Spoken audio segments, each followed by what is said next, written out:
Ahí está, bienvenidos, por fin arrancamos, señores, buenas noches para todos, estamos comenzando este programa importante porque están pasando muchas cosas en la Argentina. Atención, hay nuevas y fuertes restricciones.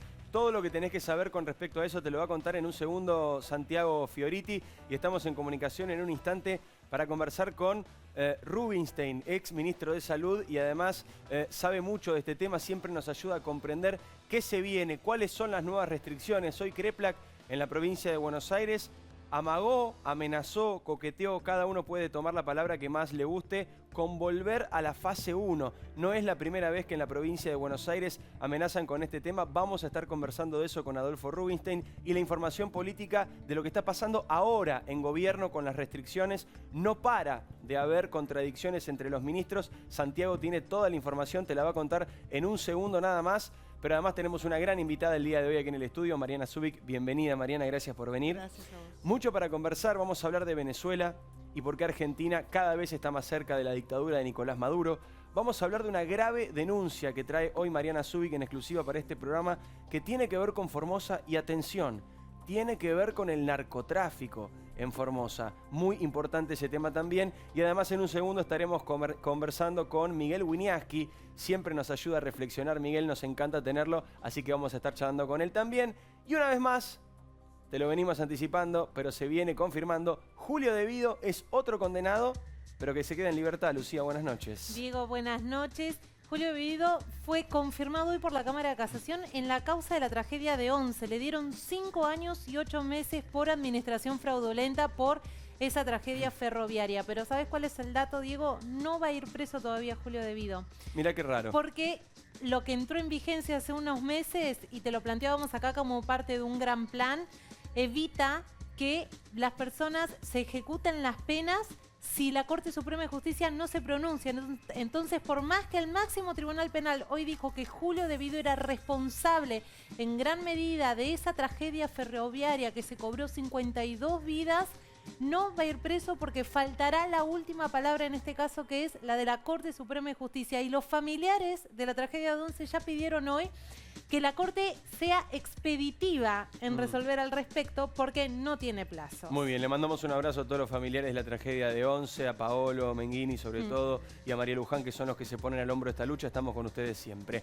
En un ratito llega Osvaldo Bazán también con el estilo de siempre. Vamos a hablar de Venezuela y mucho, y de Formosa, por supuesto. Pero Santi, lo más importante del día, lo que todos queremos saber del otro lado, estas nuevas y fuertes restricciones por parte del gobierno se acaban de anunciar, es prácticamente de último momento. Todo lo que querés saber te lo cuenta Santiago Fioriti. Vamos. Mira, hay mucho revuelo en el gobierno, se debatió durante todo el día, Diego, qué hacer para evitar que entren nuevas cepas a la Argentina. Hay mucha preocupación por la segunda ola de contagios y está bien que haya preocupación porque se viene con todo. Mañana se publica en el boletín oficial que a partir del sábado que viene no puede haber vuelos desde Chile, Brasil y México. Porque estos 3 países que se suman a Gran Bretaña, bueno, en Brasil y en Chile está circulando la cepa Manaos, que triplica la velocidad de contagio. La Argentina quiere evitar, si bien la cepa llegó a la Argentina, quiere evitar que sea en forma masiva, por eso cierra esos destinos. México, porque se detectó que mucha gente que venía de México venía con el COVID-19, con lo cual hay mucha preocupación. Aquellos argentinos que están en el exterior, que son más de 27.000, ¿Qué pasa con ellos? ¿Pueden quedar varados, Santi? No, pueden venir. Ahora, se tienen que hacer, igual que muchos turistas que quieran venir a la Argentina, si bien queda prohibido, bueno, los argentinos tienen que hacerse un testeo antes de salir del destino, una vez que llegan a Ezeiza, y después uno a los 10 días tienen que mantener un aislamiento durante 10 días y a los 10 días un tercer testeo. ¿Qué pasa si les da positivo al llegar a Ezeiza? Se tienen que pagar el alojamiento. ¿Te acordás que en un momento... O sea, la gente tiene que pagarse el testeo sí o sí, y si te da positivo te tenés que pagar el hotel. Sí, hay mucha preocupación por esto y esperan que la gente cumpla con las medidas a tal punto que amenazan con el Código Penal, Diego. Me parece que ahí... Otra vez, volvemos a esa lógica de amenazar con el Código Penal. Vos decías antes que Kreplak amenazó con volver a la fase 1.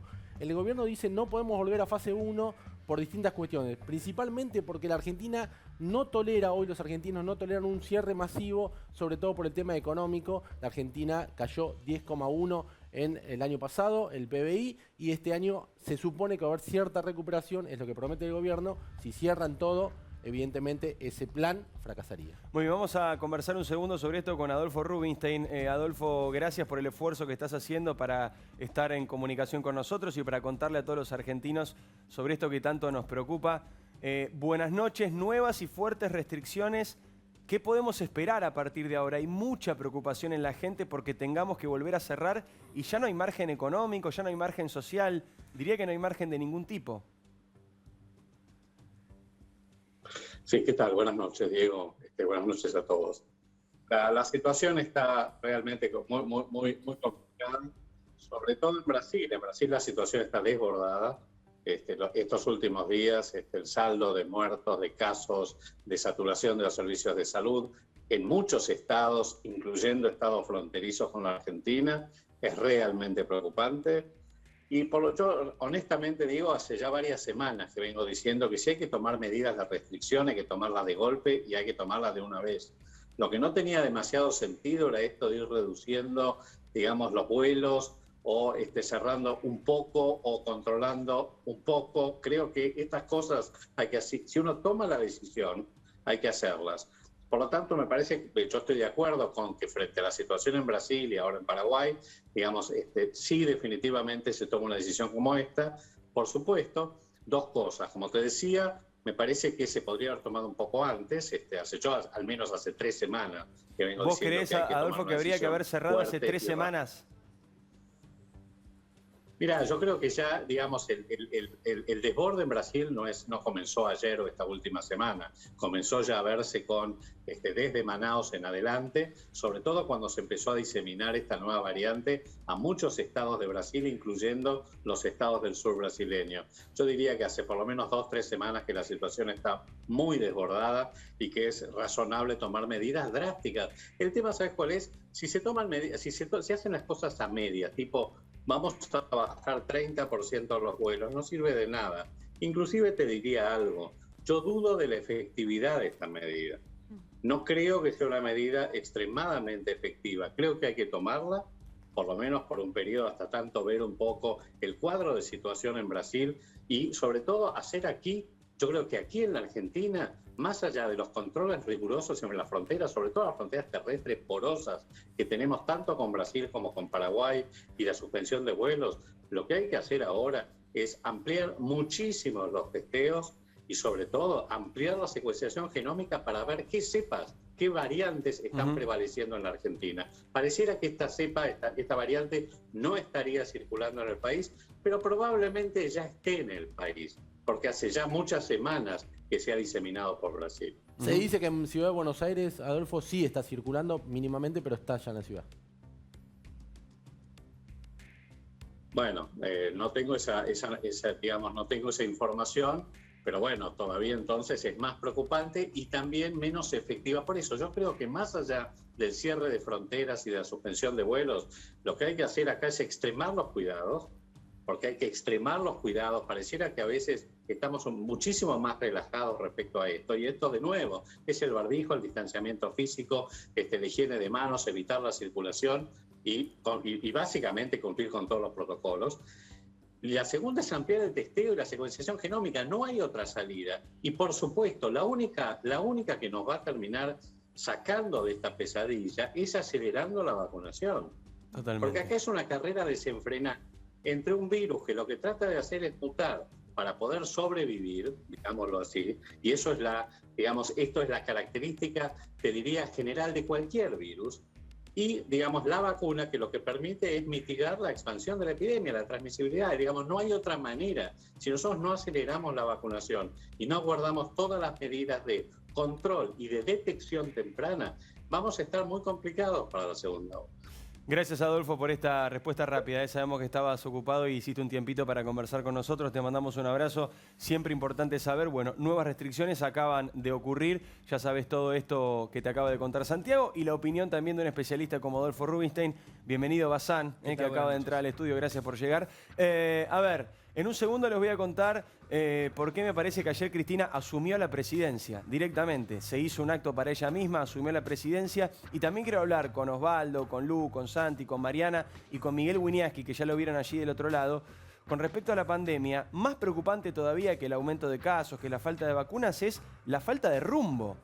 Todos los días un funcionario de gobierno sale a comunicar una medida y es automáticamente desmentida por sus pares. Ayer lo sufrió Carla Bisotti, que había dicho que se iban a restringir por horarios, rápidamente el gobierno la desmintió, y hoy le pasó a Felipe Solá, que salió a hablar y después también fue desmentido, y esto pasa todo el tiempo, y tiene que ver también con el editorial de hoy, y es esta contradicción permanente que nosotros venimos marcando desde el día 1.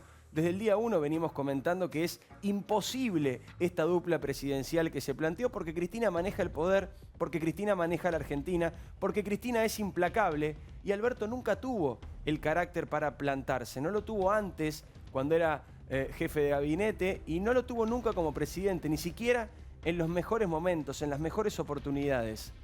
Cristina siempre manejó el gobierno desde que comenzó hace ya 1 año y poquito más de 3 meses. Pero lo que pasó ayer fue fundamental. Ayer comenzó una nueva era en la dupla de gobierno de la Argentina. Ayer Cristina se hizo un acto para asumir la presidencia de la nación. Se hizo llamar presidente, ya lo vieron todos, no lo vamos a repasar. Y en un acto cargado de simbolismo, por supuesto, donde se siente más cómoda, en un 24 de marzo, junto a Axel Kicillof, junto a Máximo Kirchner, planteó las bases de lo que es para ella el proyecto político de la Argentina. ¿Y saben qué? Los periodistas, la sociedad, los mercados y la política lo entendieron así. Ayer lo que dijo Cristina es el verdadero rumbo de la Argentina. ¿Y qué dijo Cristina? Bueno, básicamente nos confirmó algo que también veníamos sospechando. Primero nos confirmó que estamos cada vez más cerca de Venezuela. Vamos a hacer un punto sobre esto al final. Después Kicillof, tratando de desmentir al periodismo, lo terminó confirmando, porque Kicillof dijo, nos acusaban de que íbamos a estar aislados del mundo y miren ahora, tenemos vacunas de China y de Rusia. Exactamente, Axel Kicillof, esa era la premisa que tenía gran parte del análisis político en la Argentina, que nosotros como país íbamos a alejarnos de Europa, íbamos a alejarnos de los países desarrollados, íbamos a alejarnos de los países democráticos y nos íbamos a acercar a regímenes de dudosa democracia, o de democracias autoritarias o de autocracias como China, como Rusia y también, por supuesto, como Venezuela. Y en ese mismo contexto de radicalización geopolítica, de radicalización ideológica de Cristina, volvió a haber un ataque al Fondo Monetario. Y al mismo tiempo que Cristina atacaba al Fondo Monetario y decía que Argentina no iba a pagar porque no tenía la plata, literalmente al mismo tiempo, Alberto Fernández le estaba diciendo lo contrario a los mercados en una conversación con el Banco Mundial. Los dos estaban diciendo blanco y negro al mismo tiempo, pero ¿saben a quién le creyeron los mercados? A Cristina. Automáticamente después de que Cristina dijo lo que dijo ayer, bajaron los bonos, continuaron bajando, aumentó el riesgo país y Argentina perdió esa pequeña ventaja que había conseguido luego del canje de deuda. Ya estamos como si nunca hubiera existido un canje de deuda y esto es muy peligroso para la Argentina en un contexto económico que está cada vez más bravo y con esto que te contábamos recién. ¿Habrá más restricciones? En la provincia de Buenos Aires, Goyán y Kreplak no paran de coquetear con la idea de volver a fase 1. Incluso algunos te dicen, bueno, pero fíjate que hoy Chile, que está vacunando un montón en una región, volvió a la fase 1. Y te empiezan a comparar con otros países, incluso de Europa, que por regiones o por algunos momentos volvieron a fase 1. La diferencia es que esos países no tuvieron cuarentenas de 1 año. No tuvieron cuarentenas que destruyeron totalmente la economía y la posibilidad de subsistencia. Esos países tienen margen para ir cerrando por regiones, algunos días, de a poquito, ir controlando la situación. Acá no tenemos más margen, porque no hay más plata para cerrar, porque no se aguanta más, porque no hay más plata para repartir subsidios como se hizo al comienzo de la cuarentena, y porque tampoco hay vacunas. Y encima, nos contaba Rubinstein, y lo decía también recién Nelson Castro, tampoco estamos testeando correctamente. Nos falta mucho. Y además, desde el punto de vista simbólico, ayer Argentina terminó de abrazarse al gobierno de Nicolás Maduro, que es una dictadura, pero no dicha por los periodistas de este canal o de otro canal crítico, o por el periodismo independiente o por la oposición. La ONU directamente dice que Venezuela es una dictadura. Y el 24 de marzo, fechas significativas y las hay en la Argentina, con el secretario de Derechos Humanos Horacio Pietragala sentadito al lado, el mismo secretario de Derechos Humanos que ignora violentamente lo que pasa en Formosa. En ese contexto, Argentina apoyó a la dictadura. Un 24 de marzo apoyamos a una dictadura como la de Nicolás Maduro. Así lo decía Jorge Lanata, mirá. Se van 5.000 personas por día. 5.000 personas por día. Según Amnesty Internacional, solo en enero pasado hubo 11 ejecuciones extrajudiciales. Ejecuciones extrajudiciales es un eufemismo para decir fusilamientos. 11, solo en enero. Según el informe del Alto Comisionado de Derechos Humanos de la ONU, hubo, escuchen esto, 1.589 homicidios por resistencia a la autoridad. También ejecuciones sumarias. Hay torturas. Hay falta de independencia judicial. Hay presos de conciencia. Hay falta de libertad de expresión. La misión de la ONU califica lo que está pasando en Venezuela, ¿saben cómo? Como crímenes de lesa humanidad. ¿Les suena? Justo hoy, ¿no? 24 de marzo. ¿Qué más hace falta para entender claramente, para ver claramente que Venezuela es una dictadura? Mariana Zubik, bienvenida nuevamente. Está Miguel Wiñaski del otro lado, también conversaremos con él. ¿Por qué cuesta tanto para un sector de la política reconocer que Venezuela es una dictadura y por qué hay otro sector tan desesperado por abrazarse a Venezuela, por defender a Venezuela, por acercarnos a Venezuela?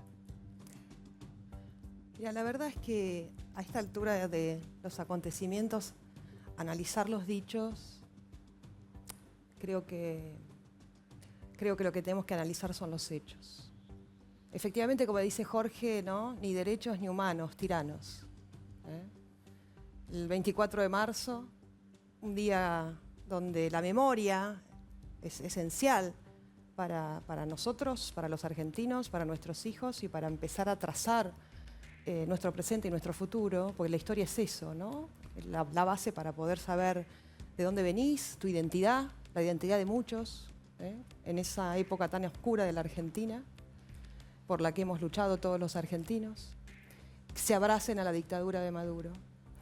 Déjame decirte que tiene absoluta y total coherencia.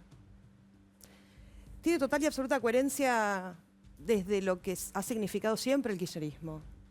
El kirchnerismo jamás, en todos los años que gobernaron la provincia de Santa Cruz, hicieron un homenaje, ni el exgobernador Néstor Kirchner, ni ninguno de ellos, para el 24 de marzo. Todo lo contrario. De hecho, cuando fueron en su momento las madres y abuelas de Plaza de Mayo, él no las recibió. Luego abrazaron el tema de los derechos humanos, porque son profanadores de causas nobles, porque les convenía para determinado sector y tratar de llevar determinado sector en un año electoral y de esa manera empezar a proyectar, ellos decían, ser de centro-izquierda, ¿no? La realidad es que estas personas que llegaron al poder, el matrimonio Kirchner, se financiaron de la dictadura. No solo con las ejecuciones de la 1050, sino que se financiaron estrictamente de un... Le ejecutaban casas a la gente que no podía pagar. De un militar, se se financiaron de un militar que se llamaba Faltraco con Finansur. Néstor Kirchner le pide a Sancho que le presente a esta persona y con esa persona se empezó a financiar. Y lavó plata de la dictadura. Esa es la verdad. Porque además en Santa Cruz, todos los que están en Santa Cruz, esto lo pueden reconocer, se desarrolló alrededor de destacamentos militares. Tanto lo que era Río Gallegos como Comandante Luis Piedrabuena, Rospentec, etcétera. Un montón de lugares, localidades de Santa Cruz. Como ustedes saben, también tuvimos el litigio por hielos continentales, la guerra desatada también por este tema con Chile y Malvinas. En tal sentido, Río Gallegos siempre fue una base militar y con mucha presencia militar. Y los gobiernos militares se desarrollaban con mucha fuerza en la provincia de Santa Cruz, al punto que el batallón 601 desarrollaba entre la extensión en la Argentina, el mayor despliegue estaba en la provincia de Santa Cruz. Y de ahí viene lo que fue el origen del Proyecto X, que luego lleva adelante Garré. Exactamente. ¿Por qué? Porque esto lo llevaba adelante Néstor Kirchner en lo que fue el origen de la provincia de Santa Cruz. Proyecto de espionaje era el proyecto. Proyecto de espionaje, exacto. Gendarmería. Entonces, se financiaron de la dictadura, ganaron con la 1050 de la dictadura, luego abrazaron el tema de los derechos humanos, profanándolos y llevando a muchas mujeres que la verdad están en el corazón de todos los argentinos, pero algunas que se beneficiaron usando los derechos humanos, ¿no? Robándole a los argentinos. Entonces yo creo que en este sentido, y vemos lo que está pasando en la provincia de Formosa, como en tantas otras provincias feudales de nuestro país. Ahora vamos a hablar mucho de Formosa, hay mucha información. Lo que nos Ustedes tenemos una que grave preguntar denuncia. en realidad es qué hay detrás. Lo que nos tenemos que preguntar es por qué abrazan a Venezuela, a un narcoestado. ¿Por qué la Argentina está abrazando a un narcoestado? ¿Por qué? Porque el proyecto de Cristina es ir hacia un estado similar, es ir hacia Formosa, es ir hacia Venezuela, efectivamente. Mira, yo te diría que estamos absolutamente penetrados por el narcotráfico en la Argentina, con la absoluta y total complicidad del gobierno nacional. Ahora me contás eso, Mariana, porque es una denuncia que trajo hoy Mariana que quiero que desarrolle, quiero que la haga con tiempo. Miguel, buenas noches, gracias por recibirnos también. Acabas de salir de la radio, siempre es lindo escucharte, está bueno para poder pensar estas cosas. ¿Por qué hay una facción de la política desesperada por apoyar a Venezuela? ¿Por qué? ¿Cuál es la razón? ¿Por qué nos tenemos que abrazar a Venezuela y hundirnos con ellos? Buenas noches. ¿Cómo estás, y cómo están todos? Yo creo que el modelo venezolano garantiza impunidad para los sátrapas que la gobiernan. Y eso es bastante tentador, cuando hay tanta zona oscura, tanta corrupción. Están blindados, Nicolás Maduro está blindado, Diosdado Cabello, etc. En simultáneo, esa garantía de impunidad atroz requiere de la ejecución sumaria, de los homicidios, de la tortura y de los desaparecidos. Ahora, ¿por qué? La pregunta profunda, ¿no? Yo creo que tiene dos niveles esa pregunta.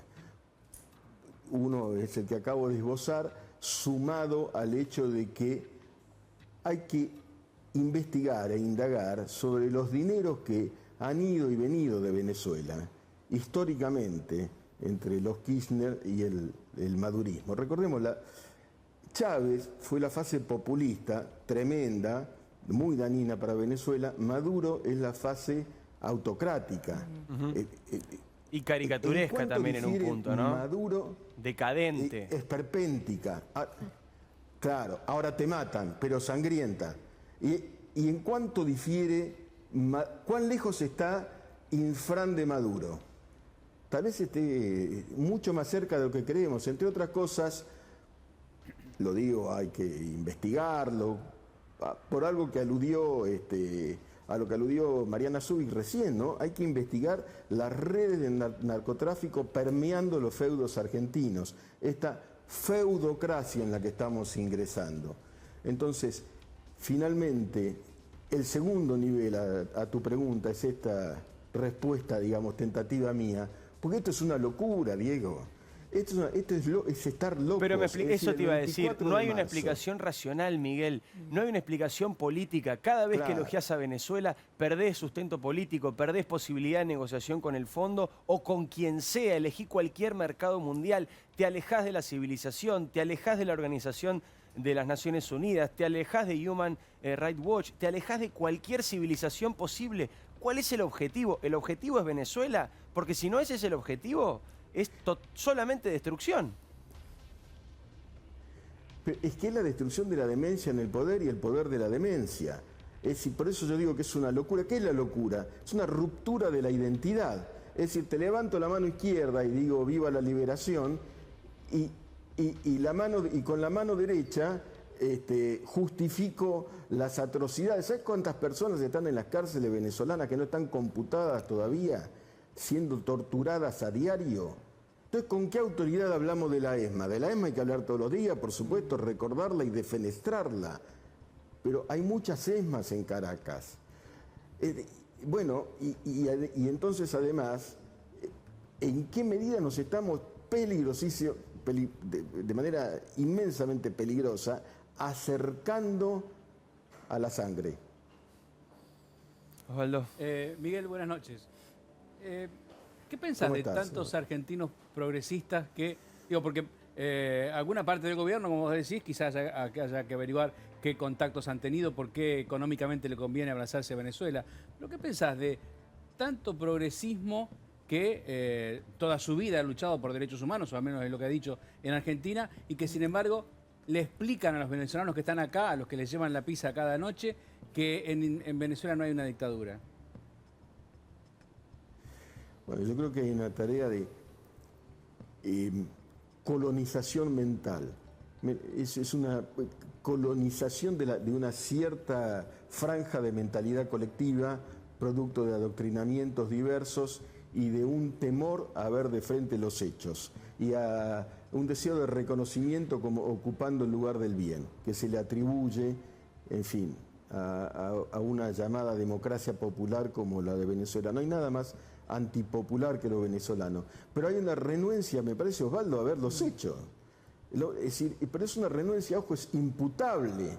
Vos permanecés, decís que sos progre, permanecés en la Torre de Marfil, pero es imputable. Yo siempre recuerdo, voy a recordarlas, las palabras de Felipe González, que dijo, cuando caiga Maduro, porque un día va a caer, no hay que olvidar a los cómplices. Y el gobierno argentino es cómplice. Y los esto que intelectuales progresistas, estos a los que aludís, también lo son.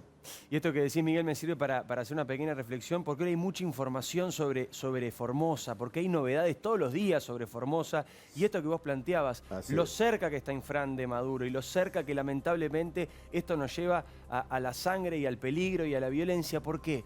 Porque estos tipos que son voraces, que son autocráticos, que son dictadores, no tienen fin, nunca les alcanza nada, siempre quieren más. Ahora Mariana Zubik nos va a contar una grave denuncia que trajo hoy para compartir con nosotros. Pero vos, Santi, tenés información de La Rosada.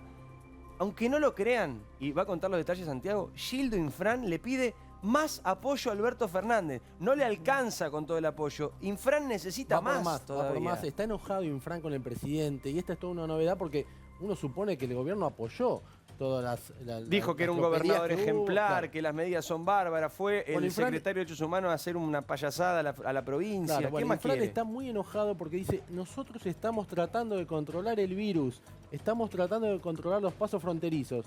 Y le dice Infran al presidente. Sin embargo, vienen los medios de Buenos Aires, Infran, y nos matan. Y vos no haces nada. ¿Pero qué más quiere que haga? Bueno, Infran le pide mayor apoyo a Alberto Fernández. Me pongo en rol, soy Alberto Fernández. ¿Y qué más quiere que haga, Gildo? ¿Sabés qué dijo Alberto Fernández? Tengo la respuesta. Alberto le dijo, nosotros te defendemos, mirá nuestras entrevistas. Y a Infran no lo convencen con eso. O sea, quiere más. ¿Quiere más? Sí. Además, Santi, en ese punto, es que Gildo Infran recibió un revés judicial la semana pasada porque la justicia federal de su provincia le dijo que tiene que liberar a la gente y que tiene que revisar cómo se montaron esos centros donde las personas debían aislarse. Y la Corte Suprema también le puso plazos. Y tiene 3 denuncias ante la Corte Interamericana de Derechos Humanos. Y más apoyo, o por más apoyo que él pueda recibir de la Casa Rosada, lo cierto es que la justicia le está pidiendo explicaciones. Pero ¿no es increíble que el gobierno de Infran, al igual que el gobierno de Fernández, pero en otros aspectos, utiliza la pandemia de excusa para cualquier cosa? Vos no tuviste un cruce hace poco en Twitter, Osvaldo, con una persona que decía, gracias a Gildo no llega la cepa de Brasil. Sí, bueno, nada más y nada menos que María Sebane, que es una de las intelectuales de las que hablamos, que fue directora de Radio Nacional. Claro. Gracias a Formosa no llega la cepa de Brasil. Digo, Formosa no tiene límite. Claro, vos le pegaste el mapa ahí en Twitter. Mapa, evidentemente abran las escuelas porque está haciendo falta eso, ¿no? No sabemos ni con quién limitamos. Pero es cierto que en Clorinda hubo represión ahora, esta semana, ayer, anoche. Hoy amaneció la ciudad de Formosa con afiches echándole la culpa de lo que pasa a la oposición que fue a hacer, a mostrar lo que estaba pasando en el país. Hoy mismo están diciendo, si hay casos en Formosa, la culpa es de los políticos opositores que fueron hasta allá. Digamos, nunca le va a alcanzar a Gildo Infran, porque si vos estuviste todos estos años haciendo lo que se te ocurrió, estás convencido de que te lo mereces. No reconoces ningún límite. Estás convencido de que te lo mereces. Así que, Alberto, aparte quiero el beso. Mariana, y encima narcotráfico, eso es lo que vos nos venís a contar esta noche. Así es. Eso es lo que nos tenemos que preguntar. ¿Por qué pasa esto en Formosa? ¿No? ¿Por qué blindó Infran Formosa? ¿Por qué se convirtió Formosa en la cárcel más grande del mundo con más de 500.000 reclusos? ¿Por qué Clorinda está cerrada hace más de 220 días, creo, ¿no? Que quiero aprovechar para enviarle un abrazo muy grande a 2 referentes, entre otras, ¿no? de Clorinda, Alejandra Olmedo, que está siendo perseguida en este momento por el intendente, y a Silvana Rebori, que son mujeres realmente muy valientes. Hay todo un grupo de mujeres. Contra mujeres. Y perdóname, Mariana. Sí. Y Gildo Infran fue uno de los protagonistas del acto del 8 de marzo. Sí. Sabemos lo que pasa con las embarazadas, sabemos cuánto más sufren las mujeres esta injusticia en Formosa. Las van a buscar con la policía, las detienen, las agarran en los pelos. Y aunque a Gildo Infran no le alcance, el presidente lo eligió como uno de los símbolos del acto del 8 de marzo, el Día de la Mujer. Y el Ministerio de la Mujer no dijo una sola palabra. No dijo absolutamente nada. Perdóname, Mariana. Entonces yo digo que huelgan los adjetivos a esta altura de los acontecimientos.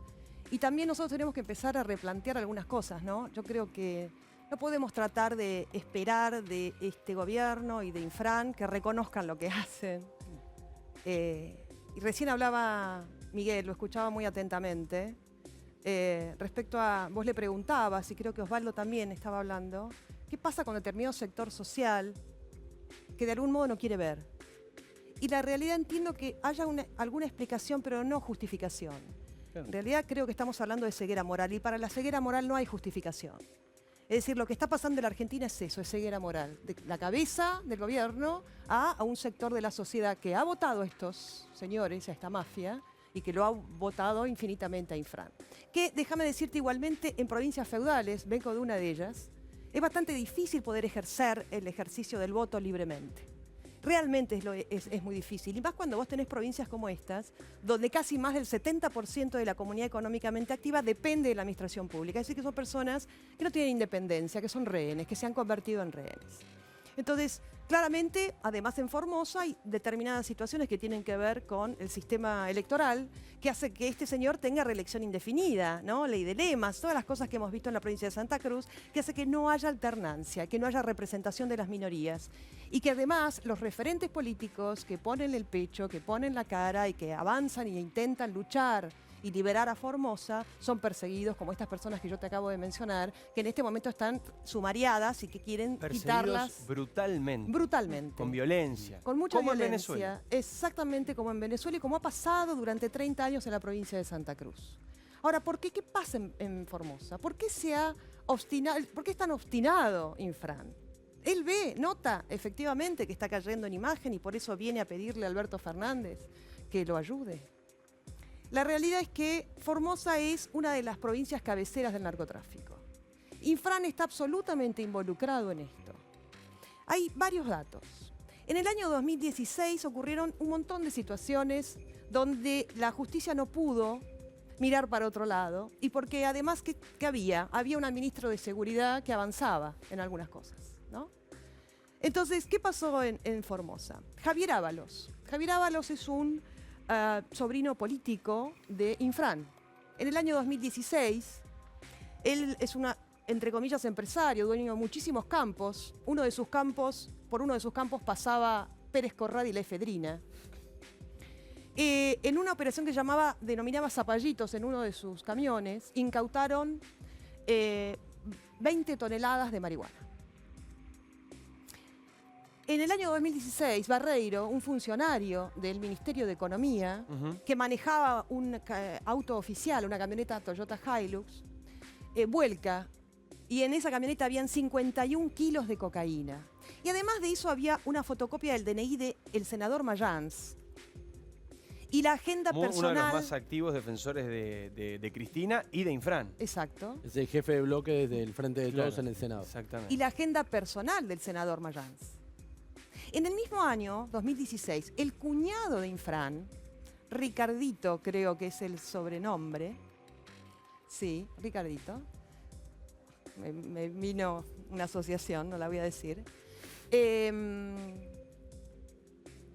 sufre en su casa, él estaba con sus hijos y su mujer, hermana de Infran, un grupo de sicarios los tienen durante 6 horas bajo tortura pidiéndoles la plata del cargamento de droga.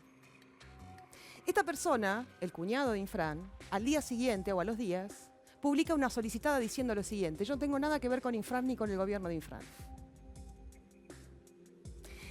Durante todos estos años, los jueces encargados del narcotráfico, subrogantes, que tenían que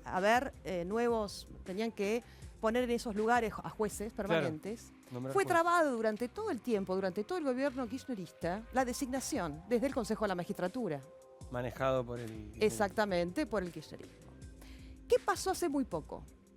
Primeros días de marzo. Un patrullero de estos lanchas patrulla que se compraron durante el gobierno de Mauricio Macri, que la intención de esto, que están equipados con cargamento para combatir el narcotráfico, se encontraba en el Mangal, un lugar puntual en Formosa. Fue desarmado por orden de la ministra Frederick. Le quitaron todo y fue baleado por un grupo de narcos. Hay imágenes, hay videos de esto. Esto ha sido denunciado. La ministra Frederick ordena que desarmen a esta patrulla y días después un grupo narco, si ustedes buscan, van a encontrar las imágenes de estos videos. Hubo un enfrentamiento de estos grupos narcos que balearon a esa patrulla, a esa lancha patrulla. ¿Bien? Entonces, ¿qué pasa con el tema de Formosa? Acaba de pasar algo que para mí es, creo, uno de los escándalos más grandes en la historia y que tiene que ver con la incautación. La Unión Europea esto lo llamó Operación Atlántico Norte y es la incautación más grande de la historia. Estamos hablando de 23.000 kilos de cocaína provenientes del Paraguay. El tema es así. Un cargamento de 23.000 kilos de cocaína fue camuflado en latas de masilla de pintura. Fox Color se llama la empresa en el Paraguay. Esos 23.000 kilos viajaron en barcazas por la hidrovía. Viajaron en barcazas por la hidrovía hasta el puerto de Buenos Aires, donde fueron cargados en un buque. El buque se llama San Armenticio. Es un buque que ya tuvo anteriormente procedimientos de incautación de cocaína. Este buque de bandera panameña estuvo entre el 11 de enero y el 13 de enero en el puerto de Buenos Aires, con 23.000 kilos de cocaína. Y zarpó del puerto de Buenos Aires a los puertos de Alemania y de Bélgica. Y en Alemania y Bélgica se incautaron 23 toneladas de cocaína, que ascienden a 1.000 millones de euros. Y esto salió del puerto de Buenos Aires. Wow, entonces la pregunta que tenemos que hacernos es, ¿qué está pasando en Rosario, en Santa Fe, en Formosa y en la Argentina? Y voy a colación de lo siguiente. ¿Quién está detrás de estos 23.000 kilos de cocaína en Paraguay? ¿Quién? Está detrás el grupo terrorista más temible de la región, que viene de las cárceles de San Pablo. Es el CPP, creo que se llama, el CPC. Círculo. El primer, ¿cómo se llama? Comandante. Primer Comando Vermelho. Que viene del Comando Vermelho. Es el PSC, exactamente. Que tiene vínculos con otro grupo que está en el Paraguay. Este grupo que está en el Paraguay, que estamos hablando también de otro grupo terrorista, hace muy pocos días fue visitado por Franco Bindi. Salió en las noticias que el Paraguay sacó un reporte porque Franco Bindi fue a visitar a este grupo, que trabaja en consonancia con este otro grupo terrorista que estaría detrás de estos 23.000 kilos de cocaína. Entonces, nuestro espacio político en este momento está armando nuestro equipo. La coalición cívica. La coalición cívica, además de pedidos de informe, una denuncia ¿Contra para que quién? se investigue esto. Es innumerable. En este momento están todos trabajando porque esto ¿Pero quiénes acaba de están? suceder. Están los cruces de estos grupos. En primer lugar, este grupo que yo te digo, que viene de las cárceles de San Pablo, que es el grupo terrorista del crimen organizado, que está detrás del narcotráfico en el mundo, fundamentalmente en Brasil, en Paraguay y ahora metido en la Argentina. En complicidad con este otro grupo, que fue visitado por Franco Bindi hace pocos días en marzo, que fue a visitar intentó ir a visitar a la cárcel conjuntamente con un venezolano. Este diplomático venezolano que fue expulsado de Washington, que era miembro del SEBIN, fue con Franco Bindi a visitar a este grupo en Paraguay. Este grupo trabaja en complicidad con este otro grupo de San Pablo, que estaría detrás de lo que ha sido estos 23.000 kilos de cocaína ¿Y que el fueron contacto incautados. argentino? Anticipo esta denuncia. Las autoridades, ¿a El quiénes contacto señalan? argentino es el siguiente. Vos acá tenés lo que pasó con las barcazas por la hidrovía. Ahí estamos hablando de más de 80 puertos, ¿no es cierto? Estamos hablando del Ministerio de Defensa, del Ministerio del Interior, del Ministerio de Seguridad, de puertos. Y esto que nos está de contando pesca. es una denuncia que van a hacer ahora ustedes con la coalición cívica, van a terminar de conformar esto y van a Estamos hacer la armando en denuncia este penal. momento exactamente para presentar esta denuncia penal en las primeras horas de mañana. ¿Cuánto hace que están trabajando en esto? Hace mucho tiempo, ¿Cuánto es mucho? bastante. Estamos con este tema y estamos, además, quiero mencionar lo siguiente. Yo soy miembro de la Comisión de Intereses Marítimos, que quiero decir también algo. La preside alguien de Cambiemos que la verdad no la ha hecho mover mucho y que sería muy importante que lo haga. ¿Quién? Aisega. Y no le ha hecho mover mucho. Y es alarmante lo que está pasando. Vos hablabas de cuestiones que tenían que ver con la geopolítica. Ujú. Y la realidad es que tenemos el mar argentino entregado a la pesca ilegal, entregado a China. Un convoy de entre 300 a 50 barcos depredó y sigue y continúa el litoral marítimo argentino. Yo intenté ir a Mar del Plata hace pocos días y me negaron el ingreso al puerto, porque sabían que estábamos detrás de esto que te acabo de denunciar en este momento en el programa. Ujú. Gracias por esta información, Mariana. Bueno, será una denuncia que tendrá un correlato ahora también legislativo por la comisión que nos está planteando y penal, por supuesto. Miguel, estás del otro lado. No quiero dejar de preguntarte por la política más de coyuntura, más del día a día. A mí me pareció, quiero escuchar tu opinión, que ayer Cristina se autoerigió como presidenta. Se hizo un acto a medida, se hizo llamar presidenta y no dejó ya ninguna duda de que ella es la que manda y de que ella es la que define el rumbo político, cultural y económico del gobierno. Bueno, blanqueó la situación, ¿no? En un clásico stand-up cristinista, explicitó el proyecto, es decir, romper con todo, romper básicamente con el FMI. Y esto también tiene que ver con la situación delirante en la que nos encontramos con Guzmán allá y mientras tanto quien tiene el verdadero poder apuntando exactamente para otro lado y borrando, bueno, lo que ya sabemos, ¿no? La figura de Alberto Fernández. Yo me pregunto muchas veces, ¿y Alberto Fernández qué hace frente ¿Y qué a todo hace, esto? Miguel? ¿Qué pensás que ¿No? hace? ¿Cómo reaccionás? Bueno, se subordina y se anonada. Hay un anonadamiento de él mismo, sobre él mismo, porque emite palabras, su dispositivo discursivo es permanentemente contradictorio y va tanteando qué es lo que Cristina querría para obedecer. Es decir, obedece, pero además es de esos obedientes al estilo del sistema, de la lógica kirchnerista, que son a la vez maltratados por obedecer, tipo Parrilli o Alberto ahora mismo. Entonces, porque obedece es maltratado y si desobedeciera sería, en fin, defenestrado radicalmente, ¿no? Bueno, pero la figura una de pregunta, Cristina- aprovecho, perdón, Miguel, aprovecho tu carácter de, además de Sí. periodista y escritor, profesor de filosofía. ¿Por qué una Sí. persona que incluso obedeciendo es maltratada, humillada y un montón de palabras más que se me ocurren que no voy a decir en televisión, ¿por qué sigue obedeciendo? ¿Por qué ni siquiera ante la humillación surge el gen de la rebeldía? Lo dijo Pagni la otra vez, muy genial como siempre. Dijo, Lozardo encontró el límite que Alberto Fernández no encuentra. ¿Cuánta humillación necesitas soportar para encontrar tu límite? Ya no te digo político, humano. Porque la ilusión del poder es adictiva, e incluso la obediencia es adictiva. Es buscar el reconocimiento de quien lo maneja todo, de quien es designada como el amo, ama, ¿no? La persona que tiene el poder. Es buscar ineficazmente todo el tiempo ese reconocimiento. Y esa búsqueda yo creo que sí la detecta bien Cristina en una toxicidad psíquica, ¿no? El que me busca no me va a encontrar, lo voy a maltratar y entonces me va a seguir buscando y entonces me va a obedecer más y más y más.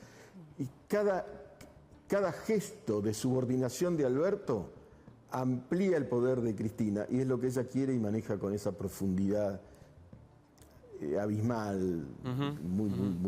Me encanta, yo sabía que no iba a defraudar. Desde el punto de vista psíquico. Sabía que no iba a defraudar, Miguel, con la respuesta. Corte así, así chiquito, hay mucho para conversar todavía. Estamos con Mariana, con Miguel y con los chicos como siempre. Ale, no te vayas, quédate. Seguimos acá en Ya Somos Grandes. Bueno, había prometido Lucía, quiero que escuche Mariana Zubik, quiero que escuche también Miguel Wiñaski del otro lado. Julio De Vido, otra vez sopa, otra vez lo mismo, al igual que Vudú, condenadísimo en todas las instancias, recontra culpable, súper archimega culpable, pero no va a la cárcel.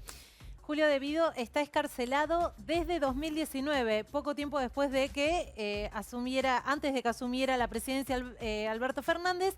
Pero hoy recibió una mala noticia. La Cámara de Casación dijo que sí había sido responsable del delito de administración fraudulenta en la tragedia de Once, pero no va a volver por ahora a la cárcel. ¿Por qué? Porque hace poco te lo habíamos contado. No va a ir en cana por la tragedia de Once, no por un delito menor, no por quedarse con 10.000 pesos, 10.000 dólares, 100.000, 1 millón. Porque por la tragedia de Once, donde murió mucha gente. Lo que dijo el tribunal que lo juzgó es que no había sido quien controle, no había controlado que el dinero que debía ir para que esos trenes funcionen bien haya ido ahí. Por eso le dieron el delito de administración fraudulenta. Pero lo que sucede es que hace un tiempo se puso en vigencia una serie de artículos del Código Procesal Penal que dice que una pena se va a ejecutar solo cuando la Corte Suprema se pronuncia al respecto. Hoy recibió lo que se conocería como el doble conforme, que en otras circunstancias sirvió para que una pena comience a ejecutarse. Así sucedió con Juan Pablo Schiavi. Cuando la Cámara de Casación confirmó su condena en el caso de Once, tuvo que volver a la cárcel. Bueno, De Vido esperará a que la Corte Suprema, que no tiene plazos para pronunciarse, diga si efectivamente confirma o no la acusación que ya tiene la sentencia del tribunal y la confirmación del máximo tribunal penal, que es la Cámara de Casación. No tengo mucho tiempo, Miguel, pero otra vez apelo a tu capacidad para redondear este tipo de cosas. ¿Cómo construís un país? Porque antes nos decían, no, hay que esperar a la condena firme. Ahora que tenemos condena firme, tampoco van presos. ¿Cómo construís un país donde no van presos ni siquiera los culpables, Miguel? Así no lo construís, lo deconstruís, pero en el peor de los sentidos. Gracias, Miguel, por haber estado. Te quiero mucho, te admiro, te aprecio, te escucho siempre que puedo. Yo también. Y bueno, también una gran familia. Le mandamos de paso un saludo a Nico y a todos los Wiñaski. Gracias, Mariana, por haber estado por la información que trajiste. Atención, no se vayan, porque hay pase, como siempre, con las chicas de Verdad Consecuencia, Luciana Geuna y María Eugenia Dufard. A ver, pará. Me están cantando por acá lo que tienen. Primero, Gustavo Grobocopatelo, un invitado importantísimo, súper fuerte, porque además está viviendo en Uruguay, hablar de economía. Este gobierno tiene un sesgo antiempresario, está en contra del capital. ¿Qué pasa con la soja? ¿Por qué vive en Uruguay? ¿Y qué más, Lorito? Contame. Y todas las restricciones y las últimas novedades, y además Cecilia Niccioli, ahí lo están viendo. Programón de las chicas, Nicolini, perdón, programón de las chicas de Verdad Consecuencia. Se quedan ahí, pase como siempre, picante, y después el programa. Dale un ratito más, quédate.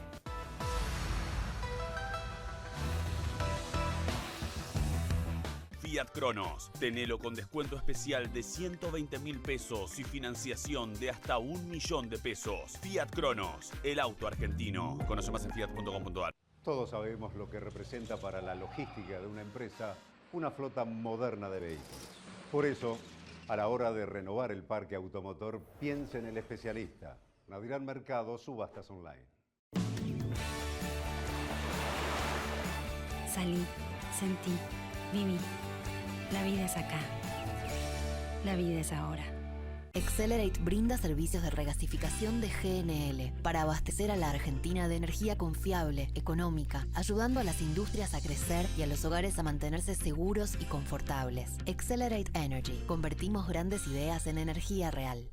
Ahora con la app Galicia y Modo podés manejar tu dinero de manera más simple desde donde estés. Con Modo y la app Galicia podés hacer cada vez más.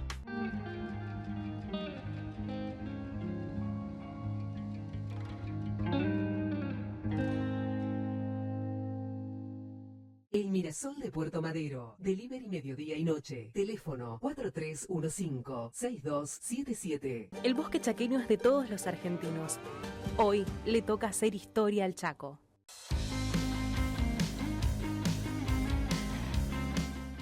¿Tenés un vecino? Tenés tu banco cerca. Ayudarnos. Lo mejor de ser vecinos. Banco Ciudad. Te quiere ver crecer.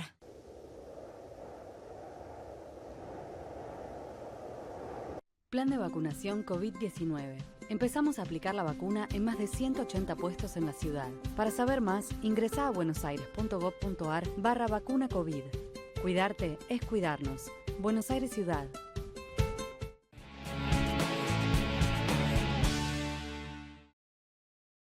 ¿Ya pensaste qué vas a hacer en Semana Santa? Córdoba está preparada y te espera. Grupo Insud. Alentamos la vida. www.grupoinsud.com. Argentina debe conquistar nuevos mercados para converger con las economías más desarrolladas. Adrián Mercado cuenta con portfolios de inversión, agroindustriales, de logística, yacimientos de litio y otros minerales. Llegó la hora de Adrián Mercado Comex. Seguinos en nuestras redes sociales. Honorable Cámara de Diputados de la Provincia de Buenos Aires. Grupo Petersen, desde 1920, construyendo el país. La Estampa Restaurante. Delivery y Takeaway. 4801-1711. 4326-4499.